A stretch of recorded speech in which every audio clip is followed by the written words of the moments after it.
Let's start by adding your products. On the left sidebar, click Products. Then click Add Product. First, at the top, let's give your product a title. And below that, you'll write a product description. Just keep it clear and simple. Write about what it is, who it's for, and what makes it worth buying. Next, scroll down to Media. And from here, you can simply drag and drop in your product photos from your desktop. And if you can, use your best photos here. Product photos make a huge difference.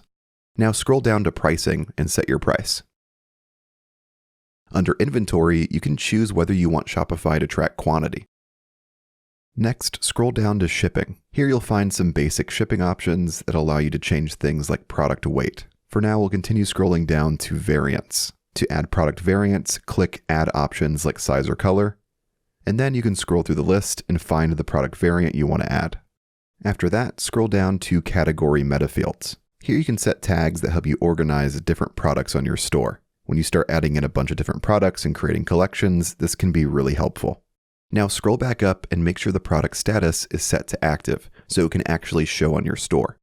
After that, click Save at the top of the page. Perfect, you've just added your first product into your Shopify store.